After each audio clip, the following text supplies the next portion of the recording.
Okay. Basically, the message here is, okay, we have a quite complicated picture, but the needs that we have is to monitor the increase of pollution and also to monitor the impact of the protocols that are implemented in many world countries and world regions to limit the effect of pollution.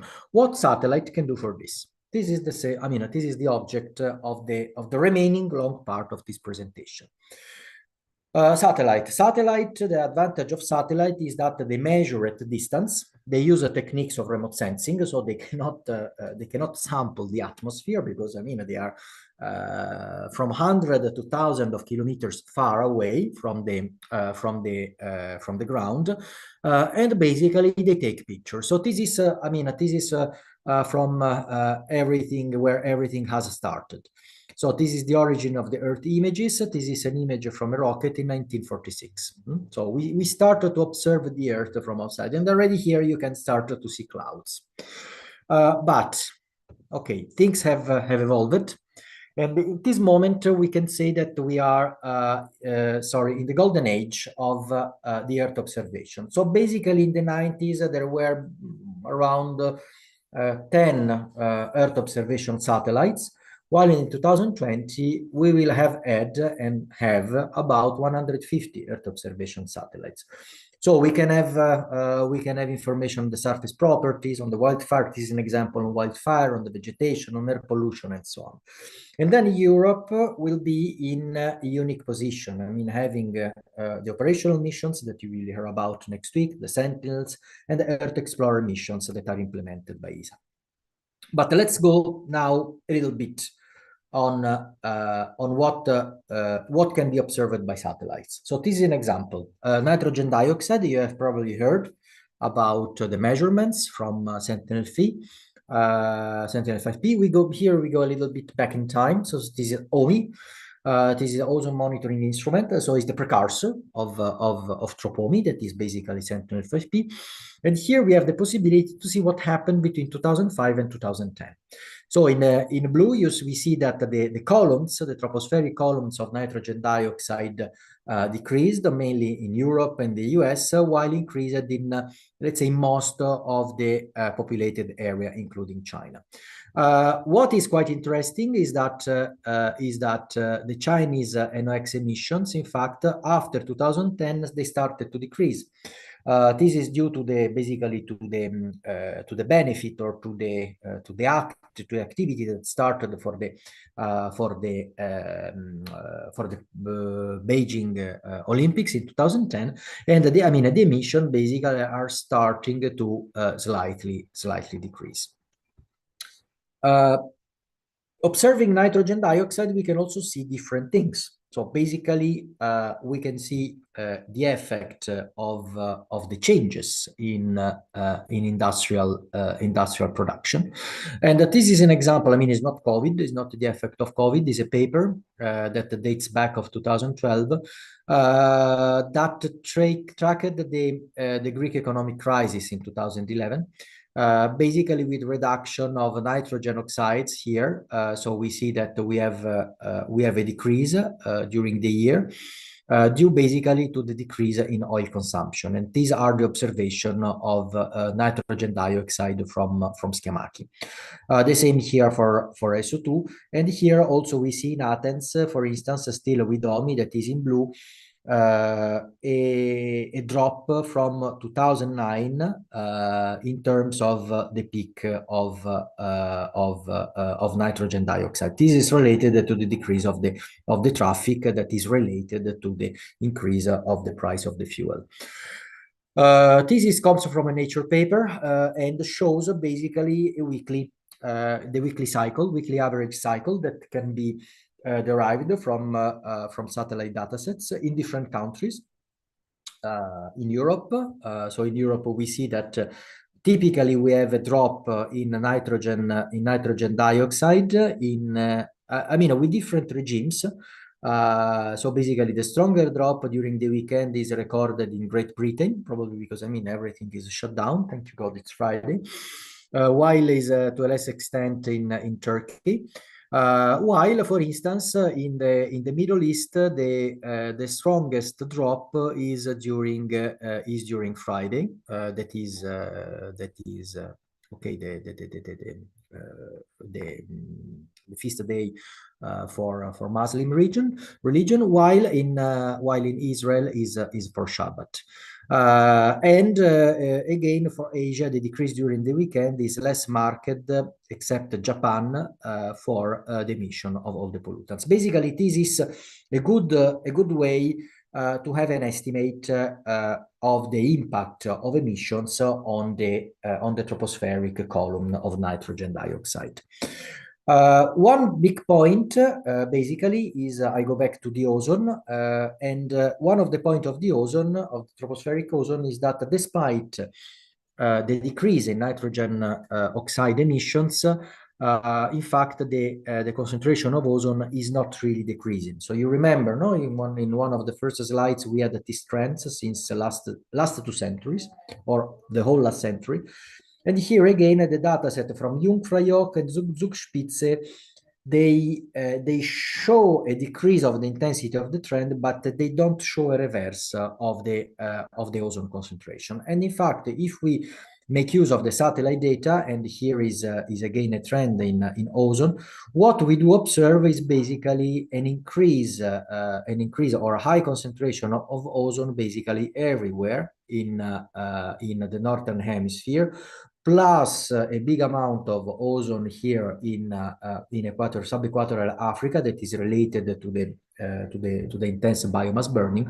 But yes, basically we see high concentration of ozone where you have precursor, and in that case you have a joint effect also of carbon oxide and volatile organic compounds. Here is the trend below, that is again estimated by satellite. This is from the TOR, Total Tropospheric Ozone Assessment Report, and we do observe that is basically a positive trend everywhere, especially in the tropical regions.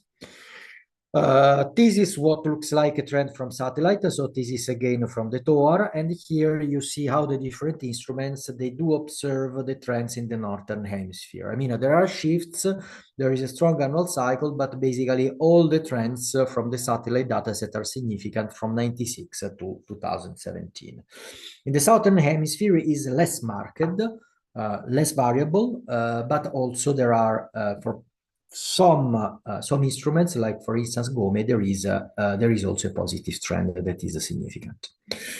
I will probably skip this. I go to another example, that is ammonia. Ammonia is a very, very volatile and fast reacting compound.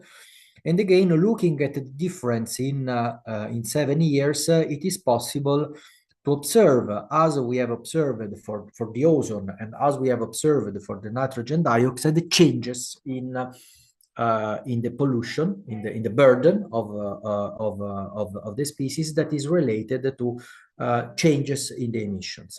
And what we see here, for instance, in ammonia, this is the example of Africa, that in West Africa there is a strong increase of the concentration of ammonia. This is related to an increased and more efficient agricultural production. So we know that in the last decade there has been an increase in the greening and in the capability of production and cattle, and that this is reflected by the production of ammonia. That is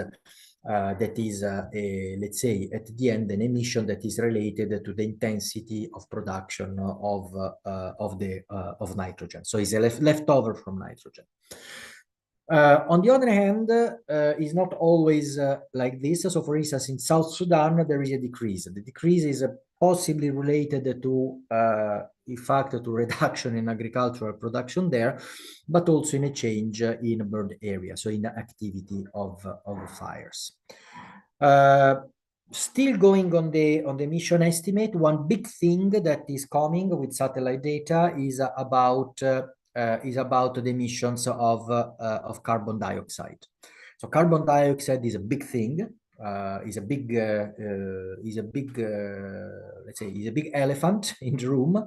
Paris Agreement requires to monitor this and to monitor the changes, and then there is a strong effort that you will also hear about next week about monitoring this from satellite. No, so the CO2 existing satellites and the future CO2 monitoring service that is implemented at European level.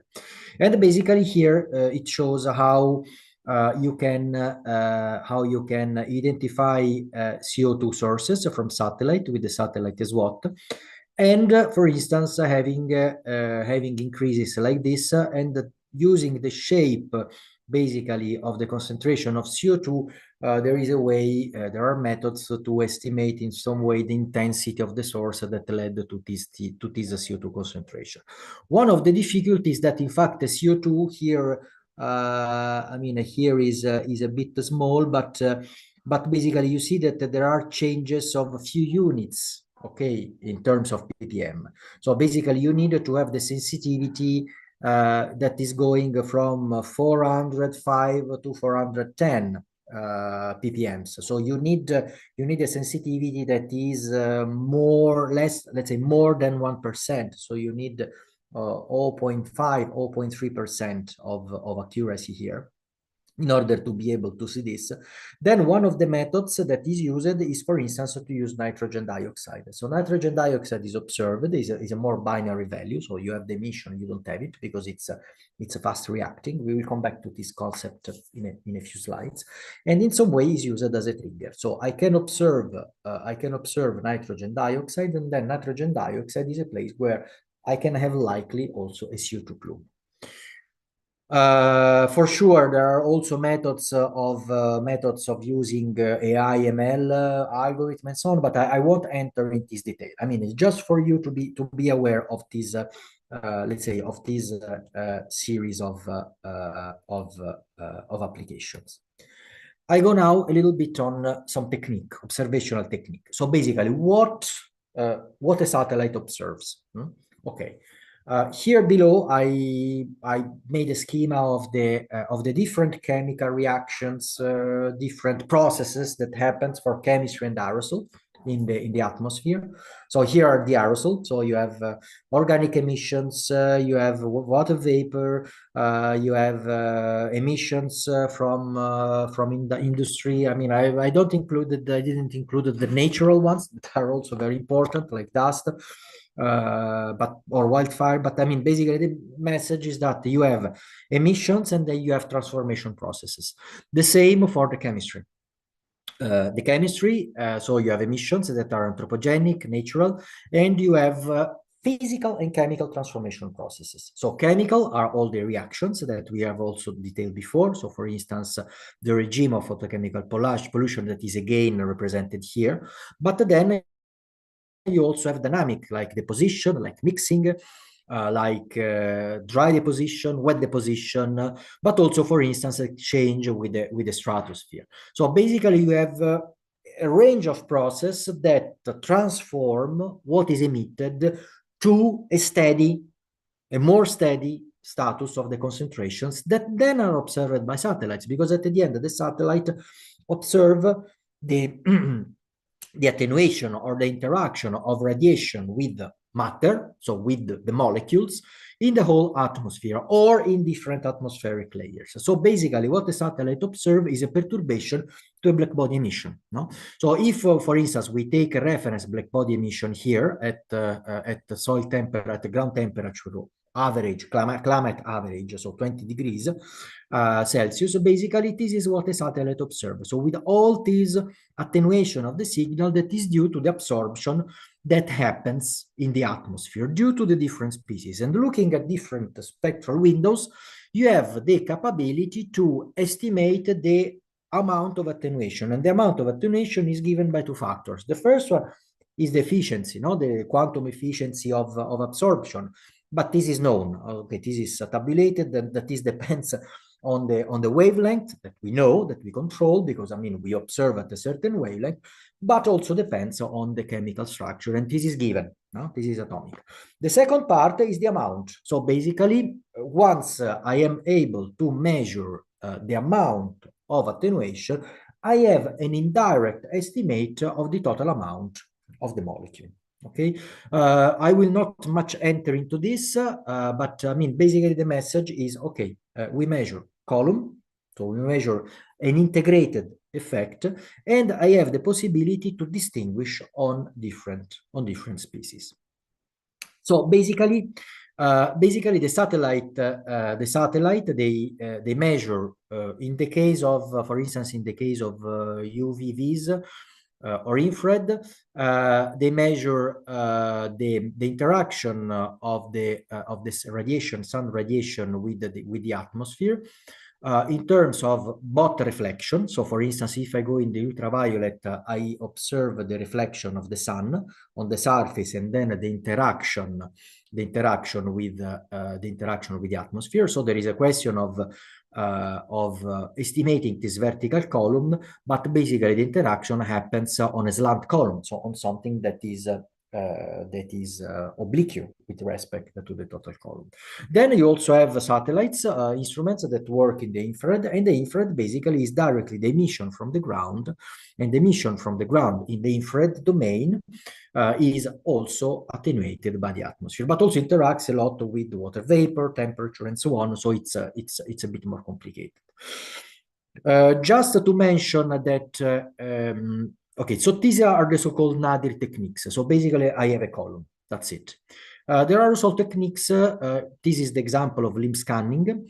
So basically to have the possibility to estimate the concentration in layers, so to have vertical profiling. And this is due to the fact that the satellite during the orbit has the possibility to make vertical scans. So basically observing a sort of, let's say, horizontal layers, but that are centered at different heights.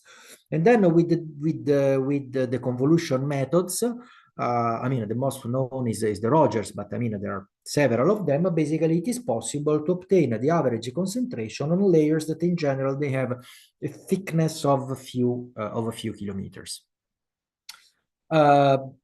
I mentioned it before, the question of the spectral resolution. So here you see a little bit an example of what the past and current satellite, they do in terms of spectral monitoring. So basically, this is GOME that is on board the METOP satellites, and you will also see next week. So basically, GOME works here in the UV visible, so in the range from 300 to 700 nanometer wavelengths. Schiamaki, that was on board on EUMETSAT, for instance, has had a quite larger spectral domain, while, for instance, Stropomi has also here an infrared channel, but also, I mean, is a UV visible. So basically, with the TIS and the YASI that I will also mention, works here more in the infrared. So basically, we will have a combination of instruments that measure at different wavelengths, measuring different species. But we will also have the problem and the advantage to measure the same species from different instruments. Okay. I will give here a little bit, I mean, a sort of a quick review of the different instruments that are there. So GOM2 is active since 2007 with the different let's say with different sons and nephews. So now we have the third one that is on the METOP-C. And GOM2 is a good example for UVVs, what I mentioned before. So as I said, so basically what happens is that in the UV visible, you have the solar radiation that is reflected, the different layers in the atmosphere. What we want basically is the scattering on the atmospheric ground. So what we need basically is to know how much radiation arrives at the ground, how much is the albedo, and then this is basically the source at the ground. So basically the algorithm of GOM2 makes use of the direct radiation, so you have I0, and then you want to see how much this reflected I0 times albedo is then absorbed by the atmosphere in different wavelengths. And here you see what happens between 225 nanometers to 800, and this is the the region of the GOM to transmittance. So what you see is that you can measure, for instance, ozone here. You can measure formaldehyde, you can measure bromine oxide and the chlorine dimer. Nitrogen dioxide. Also here you can measure ozone in the Chapuis band, and you have several points where you have water vapor. So basically, okay, these are all the species that, as you see here, can be obtained. Also, you see here, for instance, water vapor is typically absorbed, so you have a drop in the transmittance. Observation are limited by the cloudiness, because I mean you have interaction of radiation with the clouds. So basically the point is that, especially in the visible, the radiation don't cross. The main point again I need to stress again is the fact that we observe what happens in this layer. So it's not ground. So it's not what happens at the nose level. Same principle for tropomi, and again here is what a tropomi can observe at the different wavelengths. So from the UV down to the shortwave infrared. Shortwave infrared, greenhouse gases, very important. So we have methane observation. You will see also a lot of methane stories from our colleagues of European Space Agency. Offshore, these are infrared because I mean they are greenhouse gas and then interact with the infrared radiation that is emitted. Since we are in the infrared, the YASI. YASI is an instrument that is also on board METOP, that is an operational satellite, and works in the infrared. Here, now the wavelength are in centimeter -1, but okay, we are in the infrared domain. And then here you see that you can observe nitrogen stuff, so ammonia here. You can observe nitric acid, you can observe ozone, you observe nitrous oxide, methane again, water vapor, CO, and also there are lines that are dependent on CO2 and temperature. Additional 33 species that interact with infrared radiation. So a lot of greenhouse gases can be observed. I mean, looking at the, let's say, the changes in the spectral lines, because the advantage of YASI is that it has a very, very fine spectral resolution. Why we want a fine spectral resolution? Because in fact, the YASI was built up not necessarily to measure the chemicals, I mean, for sure, it's one of the primary objectives, but also to have an estimate of temperature.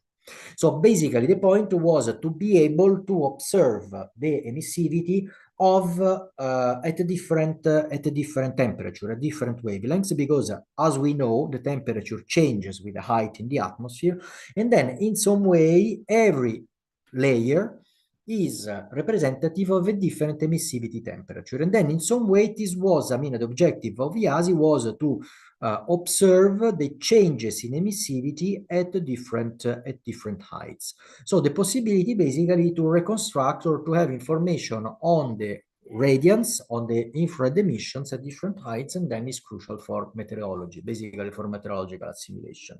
Of course, with weighting functions.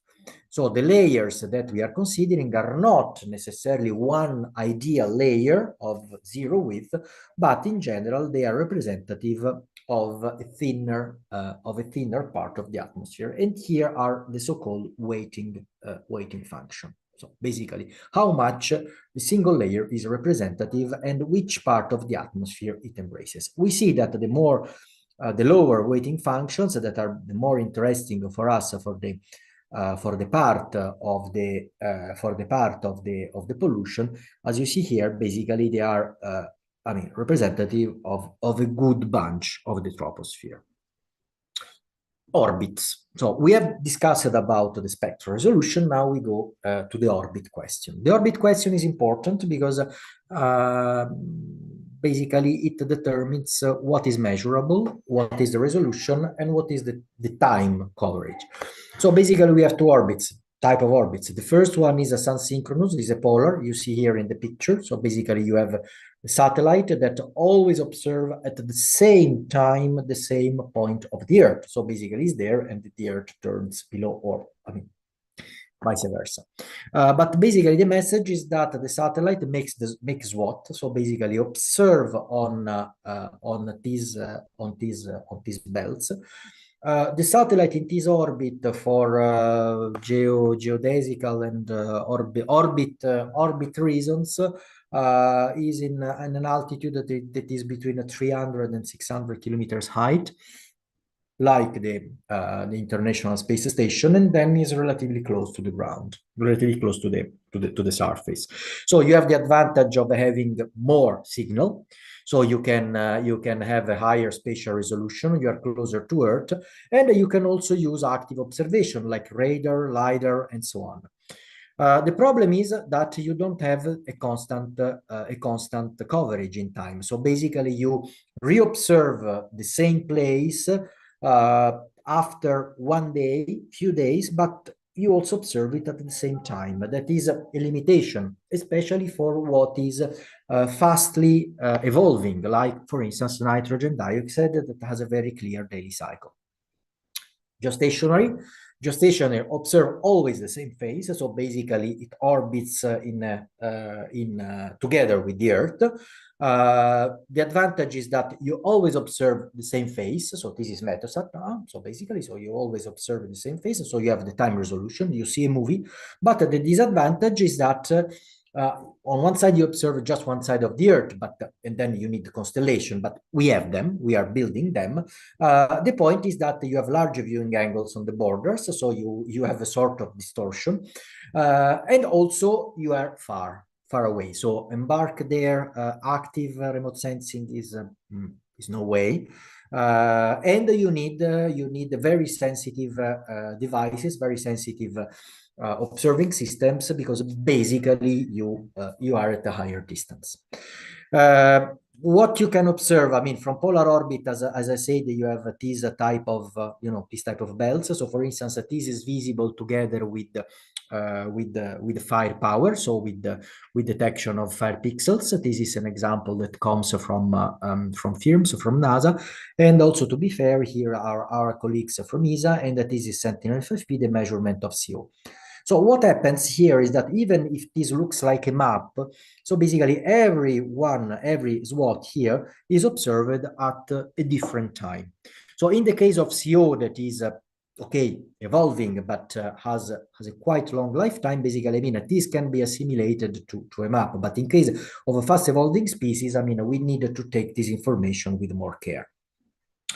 Geostationary, I mentioned at the Meteosat that you probably know, but I want just to give you a very short overview, very short, about the fact that we have Meteosat third generation sounder is implemented by EUMETSAT with the support of Copernicus program, together with the European Space Agency, and for the benefit of the users, and the primary users is ECMWF. So it's always the organizations that organize the school that are involved there.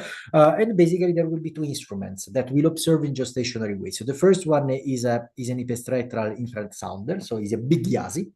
And the second one is a Sentinel-4, so is UV-Vis near infrared. So is a Sentinel-5P.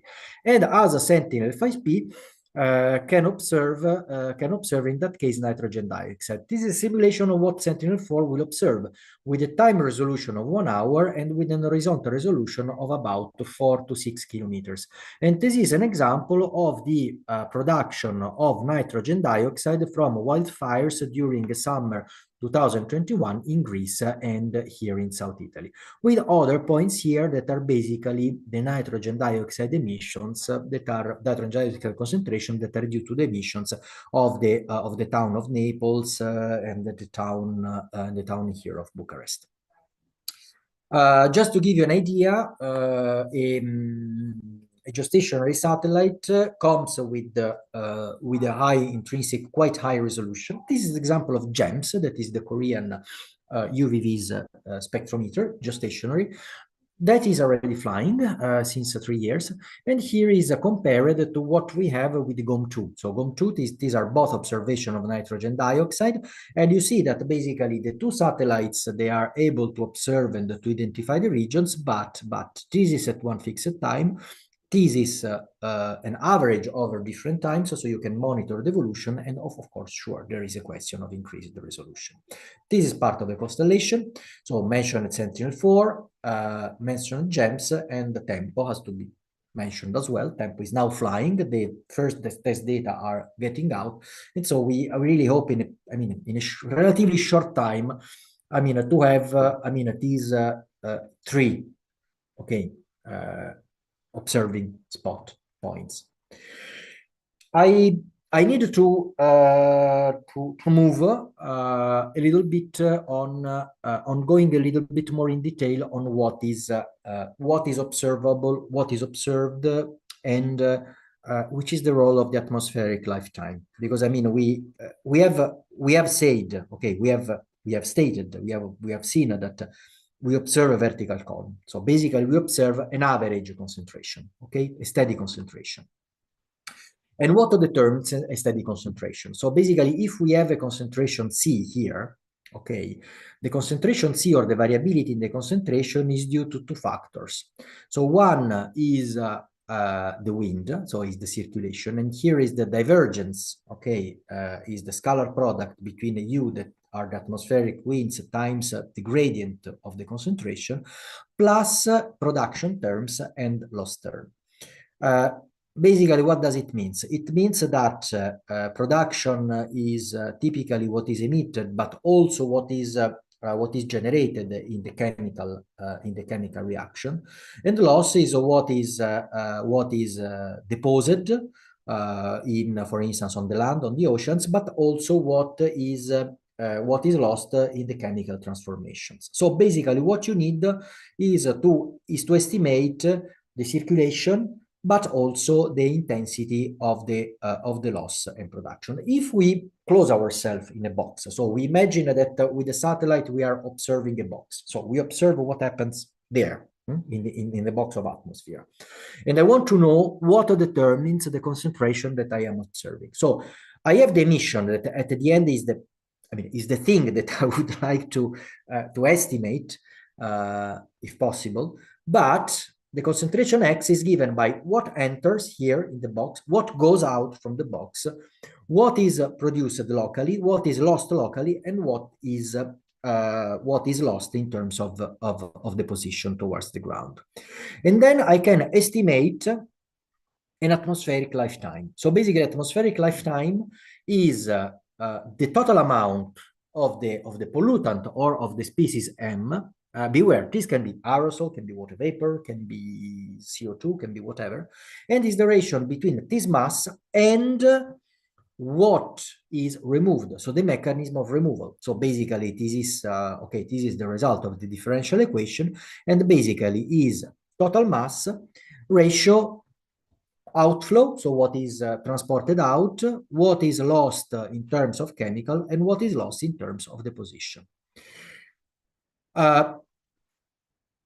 We need to define, to know which are the typical lifetimes, okay, of the species. Okay, the atmospheric, this is the lifetime that is due to the different, basically to the different chemical and dynamical processes, okay? The atmospheric lifetime, so the chemical lifetime, so what happens here, so in terms of this term L and D, so is in some way the reactivity of the species, can be very long. So for instance, for CO2, CO2, NO2, N2O, and CH4, this is N2O, is a nitrous oxide, is about ranging from 10 to 100 years. So we know that these are long-lived species, while the pollutants like NO2 is of the order of days, carbon monoxide is of the order of weeks, formaldehyde and so on are of the order of hours to days, and ammonia is of the order of hours. So these terms that are here, so is the loss, we need to understand if the loss is stronger than the circulation. So basically, what is dominant? Is dominant, let's say, in determining the lifetime, so how much time the species stays in the box. If it is dominant, the question of chemical or the chemical reactivity, or if it is dominant, the question of the circulation. The typical scales for circulation are in the free troposphere are a few weeks in order to make the tour of the Earth, 1 month to cross, for instance, up and down from the mid-latitudes to the tropics, and 1 year to have an interhemispheric exchange. There is also a question of the vertical exchange, because the emission happens at the ground. So basically what happens is that until the first couple of kilometers, the process is the dynamics of the PBL, that the planet boundary layer that I have tried to exemplify here. So basically with the formation of a mixed layers, but mainly the message is that typically the lifetime, so the transport time is about 1 day.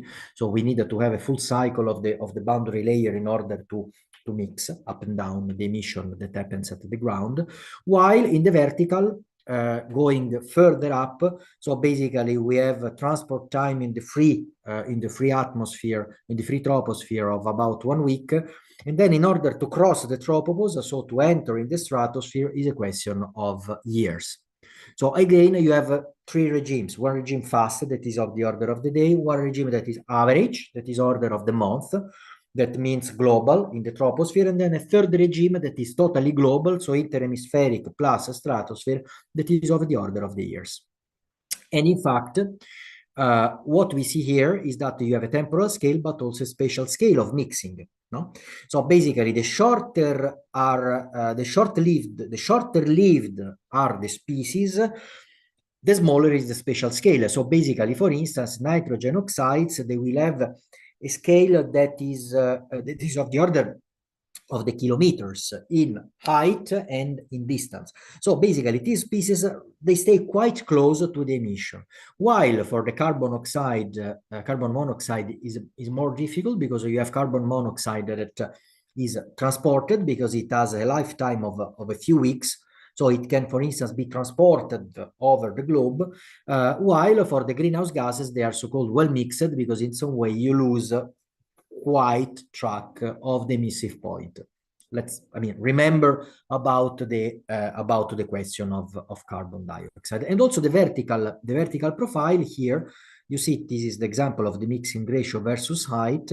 It tells that the shorter is the lifetime of the species, the more concentrated will be the species close to the ground. So the more sharp will be the profile. So 0 here and very high here.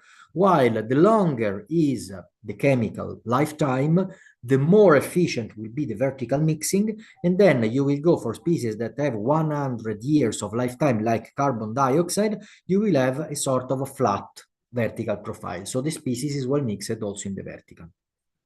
Then, let's see the effect of this.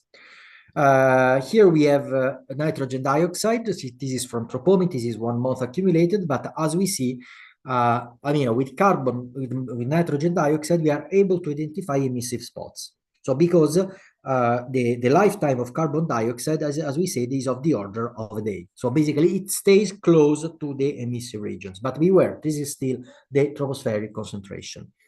Ammonia has a lifetime of hours, so is even closer to the emissive region, and has the difficulty that since it reacts very fast, basically the concentration are very low. Why? Because if we go back to this equation, basically these terms are big. Okay, these terms is small, and then M becomes quite small. So basically, the remnant in the atmosphere is quite small. So here we are also really talking about PPBV, so pico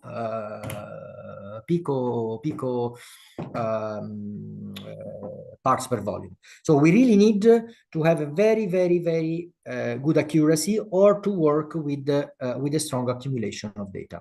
So this is, for instance, how it looks like, no? The measurement from YASI. So you have points, and then you need to average over different time scales, really, in order to accumulate or to sample. This is the example of hotspots that have been identified, but this is a 8 years accumulation of data, with the possibility to identify really, I mean, single hotspots of ammonia emissions. And these are, for instance, single plants of fertilizers and so on. So I remind you to these papers from Lieven, Clarisse, to see this. If we go to CO, I have 2 minutes more. Yeah, exactly. I just wanted to ask you to like start. Okay, perfect. Up, so, yeah. I'm quite close to the end. Nitrogen monoxide, carbon monoxide, as you see here, is quite well distributed. So you see the concentration in the northern hemisphere. A lot here in the Southeast Asia, where there is a strong emission. Here are the fires again, pollution in Mexico, and much more in the northern hemisphere with respect to the southern, because it takes 1 year to cross the equator, and then basically the emission from north hemisphere, they do not have the time basically to reach the southern, because the CO is transformed before. Just one point about CO. Here you see that you have also an annual cycle that is quite intense, and is really depending on the emissions, on the burden of emissions. And in that case, what really jumped to the eye is the intensity of the changes of the intensity of emission due to the wildfires. We said, okay, CO doesn't stay in the atmosphere, while CO2, that is oxidized CO, has a much longer lifetime. This is 2010.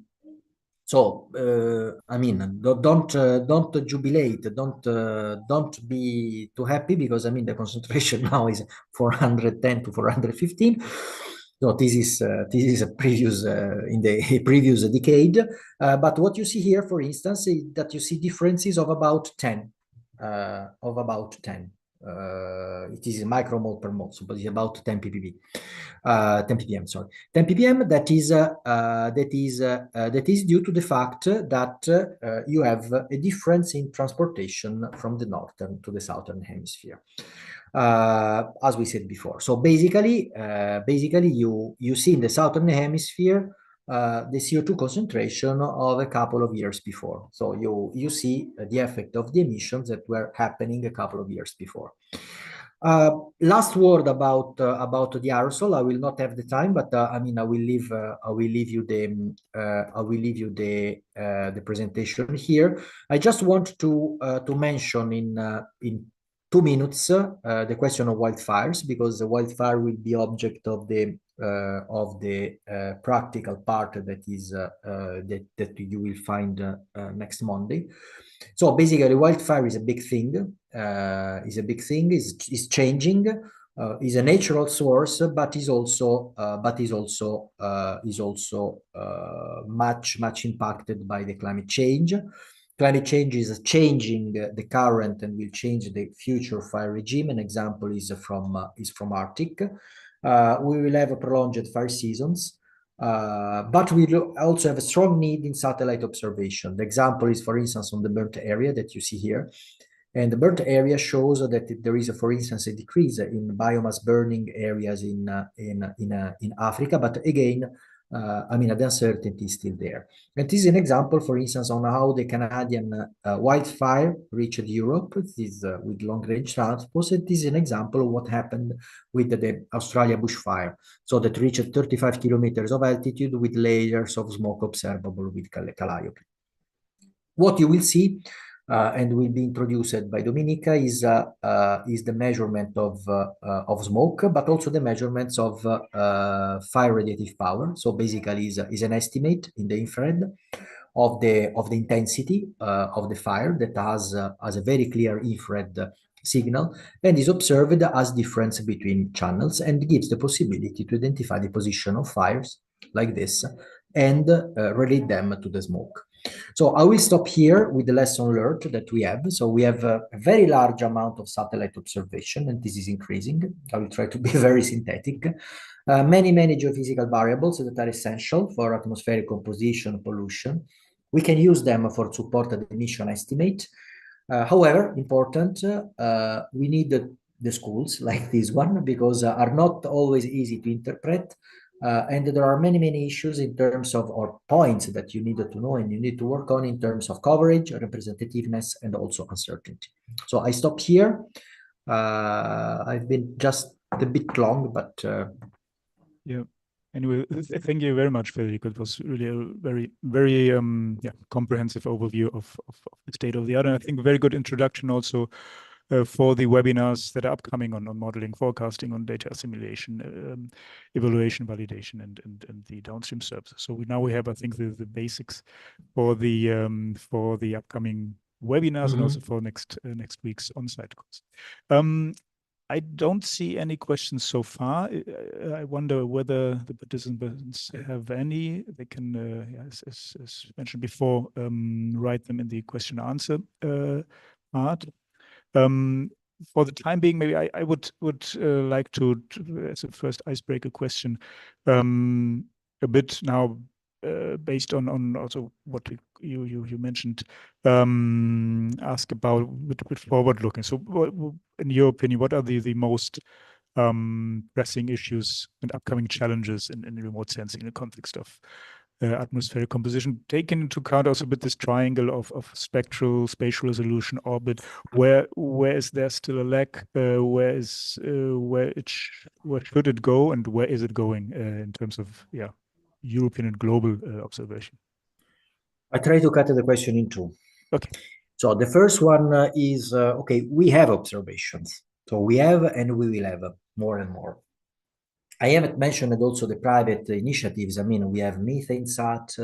I mean, we really expect in the space economy to have an increase of the monitoring.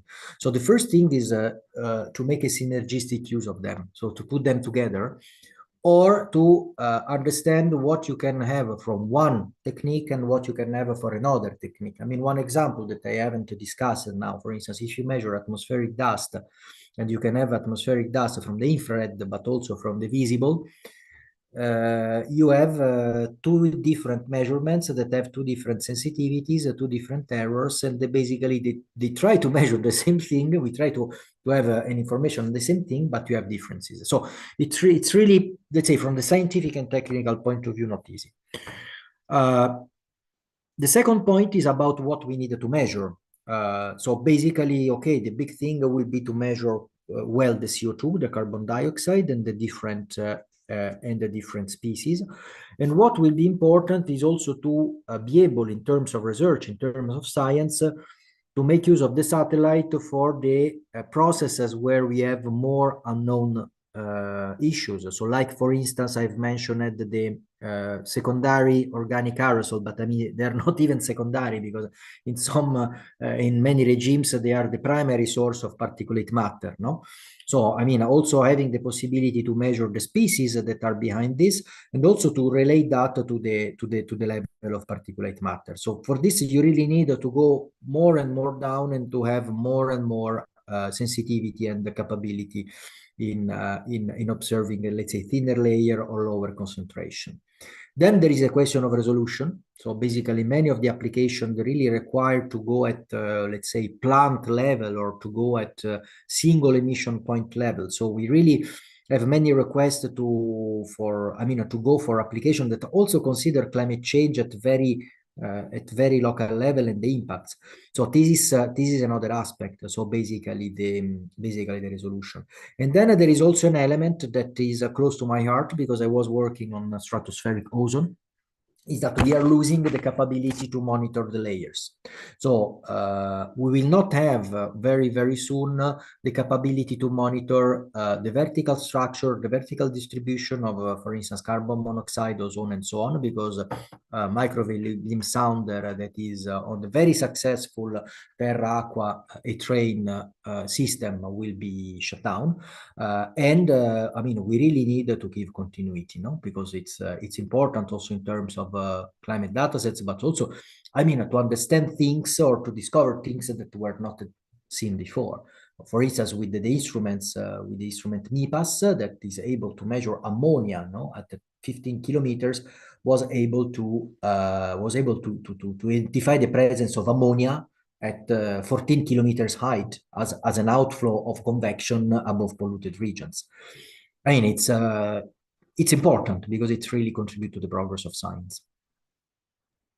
Very wonderful. Thank you very much.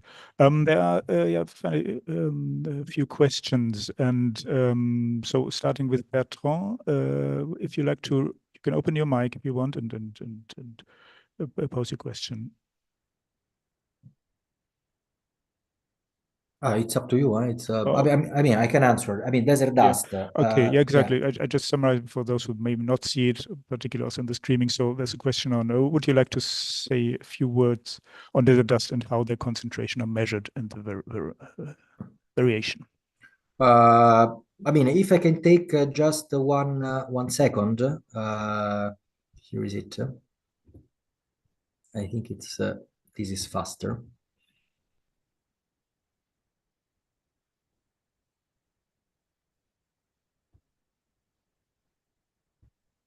Let's see if I have this. Okay. This is basically how it is possible to observe dust. I don't know if you see my slides, but it is how dust can be observed in the visible. Okay, here is it. Basically, this is an example of dust that is an outflow from Sahara. So it has a different color because there is basically an optical depth. So the aerosol act as a reflector, absorber, but in that case a reflector of the radiation, and in some way is seen as a sort of screen. It screens the reflection from the ground, so it has a different color. What is interesting here is that you see that basically the albedo, so the reflection from the sea, is different, so it's much lower, while the reflectivity of the aerosol is higher, so you see very well the layer of dust if you look in the visible above the ocean.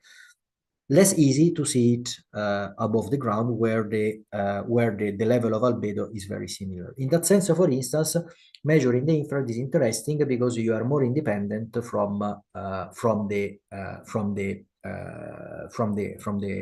albedo and from the difference of the surfaces. But basically, in general, I mean, in this slide you see how the dust, like most of the aerosol, are observed by satellite. So basically, it is a reflector that enters here and provides a signal here in the measurement of the reflected light from the surface. So this is in a nutshell. Very wonderful. Just to link it to another question on dust and dust storms, a question by Hamid on the remote sensing tool to observe dust storms, particularly in North Africa.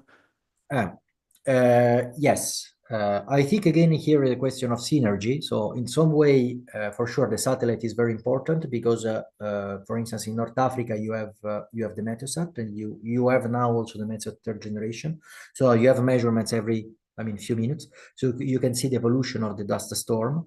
One of the points is also the observability at the ground, but you can use, I don't know if I still have a slide, but I can give you offline every element. So you have the possibility to combine infrared channels in order to have a product that is called the RGB, basically that is sensitive to dust, and then you can see the evolution of the dust plume. Caveats. First one, okay, is whole atmospheric layer, so you cannot identify the height. And the second caveat is that there is an influence of the clouds, so you cannot easily see in the presence of clouds. However, you also have the possibility to measure in the UV, so there is the so-called aerosol absorbing index in the ultraviolet that is also provided by Tropomi, but also by GOM2, and that is less sensitive to clouds. So it's you can have a coverage, and also you can make use, for instance, of I mean, there are also ground-based observations that can be used, for instance, for climatology.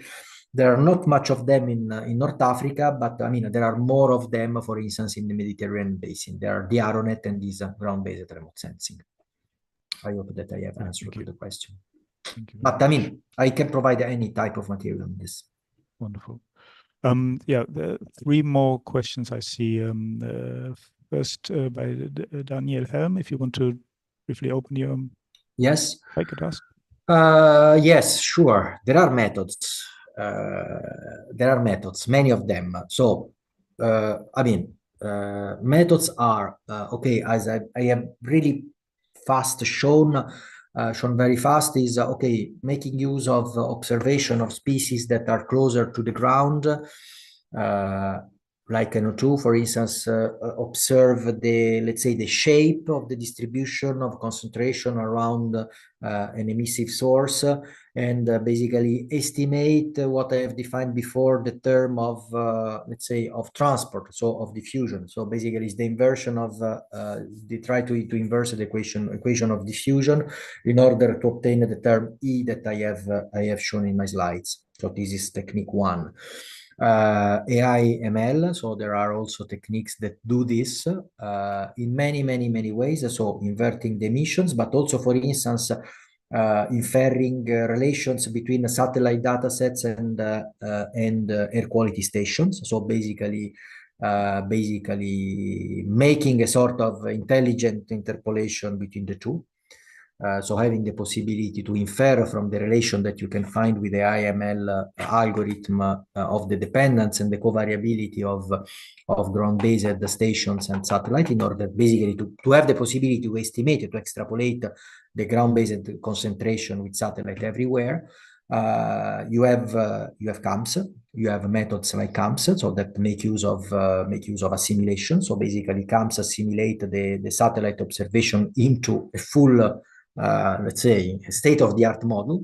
And having a state-of-the-art model, basically you force the model, you drive the model in order to have the most reliable concentration, and then you have internally deterministic systems that deterministic equation that bring you also the information on the ground that is also driven and influenced by the concentration that you observe. And also you can have with CAMS a system of inversion. So basically, yes, there are systems. Everyone has, let's say, limitations and advantages. So CAMS, you will hear about that a lot in the next talk. Great. Yeah, one more question by Julio Castro, who raised his hand. Maybe you can, yeah, open your mic and pose the question. If possible, short with a short answer. Julio?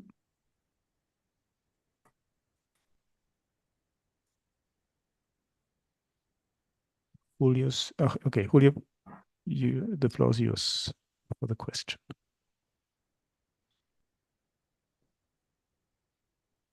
You need to open your mic.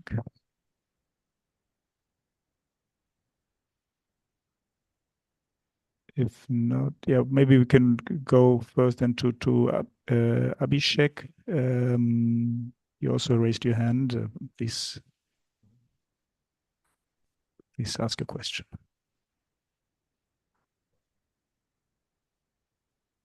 Okay.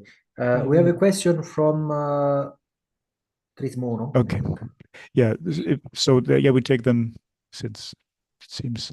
Yeah, we take the question by Trismono. Yeah, I have a question about the weighting function for measuring the ATM trace gases with ERC. Can you explain more? Yeah. Okay. Basically, the question is, the point is, it is in the infrared. In the infrared, I will try to be very try to be simple and quick, but do not hesitate to come back to me if everything is not clear.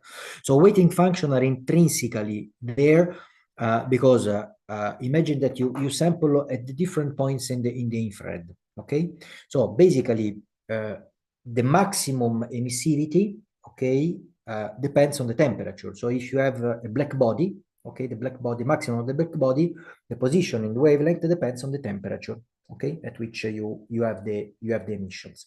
So basically, if you have emissions from the lower part of the atmosphere, this will be in a region of the infrared that correspond to higher temperatures in the infrared, while emissions from the higher part of the atmosphere corresponds to emissions that are at lower infrared temperatures. And then sampling, because IASI samples at quite high resolution these different regions. Basically, you see two things. So you see how much is the emissivity corresponding to different regions. And then if you go in a place where you have both dependence from temperature that is always there, but also you have dependence from CO, basically you see how much your, let's say, line is or your black body emissions is reduced to the fact that you have absorption, for instance, of CO or of ammonia, but this happens in different spectral lines that are influenced by the emission at different heights. So basically you have these two information that are tied together in one single observation. Is that helpful? But I mean, I can provide you for sure some references on this. Yeah, wonderful. Thank you very much. Okay. A very last question, so then we also need to close by Mohammed on, so are there any other recent satellite sensors capable of measuring the atmosphere with a relatively high vertical resolution? Yes, not only recent. I mean, the highest resolution is basically given by instruments that are really able to, I mean, to sample. In that case, with active techniques. So the highest resolution for aerosol is achieved with lidars, because I mean, basically lidar is a radar, and then you can, I mean, based on the sample, you can decide which is your vertical resolution. So Calliope, Calypso, that I have very quickly shown, that can measure the level of backscatter of the atmosphere, in that case of the aerosol, in general with a vertical resolution that varies from 50 to 100 meters. And now also there is AirCare that was launched not much time ago. I think ESA friends will talk about that, and there is also a LiDAR that will work in conjunction with radar. Reaching this resolution with the spectrals, so with the UV, visible, infrared, spectral stuff, is very, very, very, very, very complex, because I mean, as you have seen, you would really need to go to an infinite spectral resolution in the infrared in order to be sensitive to, let's say, just one small atmospheric layer. This is, I mean, something that can be slowly achieved, but for sure, I mean, you lose a lot in terms of horizontal resolution. But I mean, arriving to 100 meter for the moment only with active. Wonderful. Thank you very much. Yeah, dear Federico, thank you very much again for your insightful presentation. Yes, thank you. Thanks to you, and thanks to all the attendees.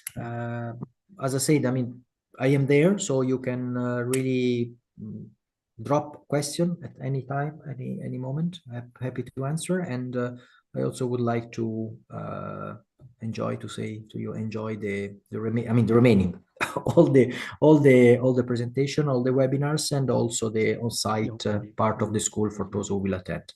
Thank you very much for being there, and have a nice lunch break. Yeah, have a nice lunch break. Many thanks also from my side to the participants for the interest and participation. We continue the series of webinars this afternoon, 3 p.m.